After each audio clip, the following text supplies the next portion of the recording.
नाज़रीन नवा खे ख़बर ॾियूं मलीर खां त गुलशन हदीद भरिसां टेंट सिटी में बरसात मुतासिर औरत फरज़ाना सुमरो पाण मथां पेट्रोल हारे बाहि ॾेई छॾी आहे। अवां खे अफ़सोसनाक ख़बर ॾियूं त गुलशन हदीद भरिसां टेंट सिटी में बरसात मुतासिर औरत फरज़ाना सुमरो पाण मथां पेट्रोल हारे बाहि ॾेई छॾी आहे। फरज़ाना सुमरो ज़ाल ज़मीर सुमरो बाहि लॻण सबबि सड़ी ज़ख़्मी थी पई, खेसि गणती जोगी हालत में अस्पताल मुंतक़िल कयो वियो आहे। इन हवाले सां वधीक तफ़सीलनि लाइ असां सां लाइन ते मौजूद आहे मलीर मां केटी न्यूज़ जो रिपोर्टर वहीद मुराद सियाल। जी वहीद, अपडेट कजो।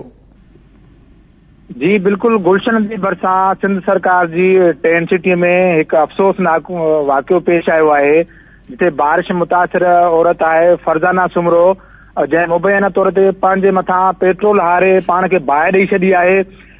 इन हवाले सां हुतां जे doctor focal person doctor Farooq Chandio चवण आहे त बाहि सबबि जेका औरत आहे फरज़ाना सुमरो उहा तमामु घणो सड़ी चुकी आहे ऐं गणती जोगी हालत में एम्बुलेंस जे ज़रिए उनखे अस्पताल मुंतक़िल कयो वियो आहे।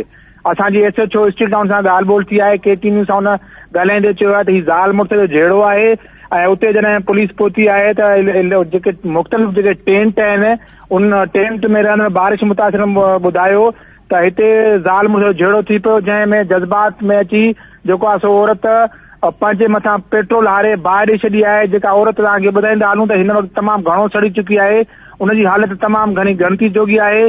पुलिस पिणु वहियल आहे, डॉक्टर पिणु हुन सां गॾु वहियल आहिनि, एम्बुलेंस ज़रिए हुनखे अस्पताल पहुचायो वियो आहे। बाहि वारे वाक़े खां पोइ हिते जेको आहे सो तमामु घणो हरास पखिड़ियल आहे।